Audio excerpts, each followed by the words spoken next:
ದತ್ತಿಜಿ ಮಹಾತ್ಮರಿಗೆ ನಮಸ್ಕರಿಸುವೆನು. ಮಂಗಳವಾಗಲಿ.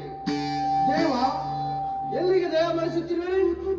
ಸುರ ಗಂಧರ್ವರ ಆದಿದೇವನಾದ ರಾಜರಾಜೇಶ್ವರರು ಹೀಗೂತಿ ಪಂಜನಾದ ಪರಶಿವನು ಒಬ್ಬ ಮಾನವ ವೇಷಧಾರಿಯಾಗಿ ಕಲ್ಯಾಣ ಮಂಟಪದಲ್ಲಿ ಅಲಂಕರಿಸುತ್ತಿರುವನು. ನಾನು ಸಹ ಅಲ್ಲಿಗೆ ಹೋಗುತ್ತಿರುವನು. ಬಹಳ ಸಂತೋಷ. ದೇವತೆಗಳು ತನ್ನ ಸುಂದರ ಕಲ್ಯಾಣಕ್ಕೆ ತಾವಾಗೇ ಬಂದು ಸೇರುತ್ತಿರುವರು. ಚಾರ ಬ್ರಹ್ಮ, ನೀನು ದಕ್ಷ ಬ್ರಹ್ಮನ ಸೇನಾನಿ. ಹೇಳು, ಆ ದಕ್ಷ ಬ್ರಹ್ಮನ ಪರಾಕ್ರಮಕ್ಕೆದಿರಿ ದೇವತೆಗಳು ತಾವಾಗೇ ಸೇರುತ್ತಿಲ್ಲ. ಆ ಪರಮೇಶ್ವರ ದಿವ್ಯ ದರ್ಶನಕ್ಕಾಗಿ ಸೇರುತ್ತಿರುವರು.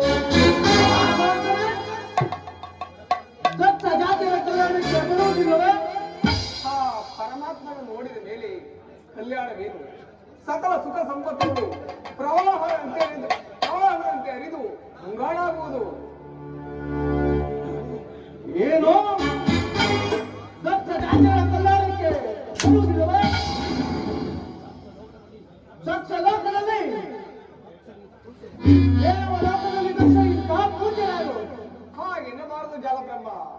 ಒಂದು ಕಡೆ ಶಿವಜ್ಞಾನ, ಮತ್ತೊಂದು ಕಡೆ ಮತ್ತೊಂದು ಜ್ಞಾನ ಮಾಡಬಾರದು. ಇದೆಲ್ಲ ರಾಜಸದಿಂದ ಕೂಡಿದ ಅಹಂಕಾರವಾಗಿರುವುದು. ಅಹಂಕಾರ ಅಹಂಕಾರವು ತೋರಿಸಲಿಲ್ಲವೇ? ಪೌರುಷವು ವಿಧಿಗೆ ಅಧೀನವಾಗಿರುವುದು. ಆ ವಿಧಿಯನ್ನು ಈ ಜಾಲಬ್ರಹ್ಮನ ಪೌರುಷದಿಂದ ಗೆಲ್ಲಬಹುದು.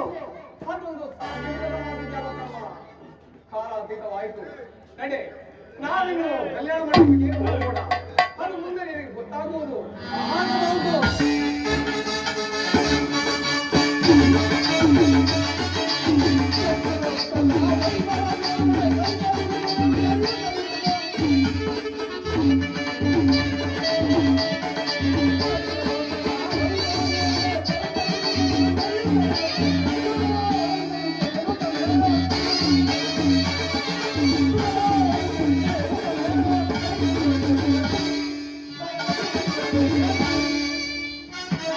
Thank you.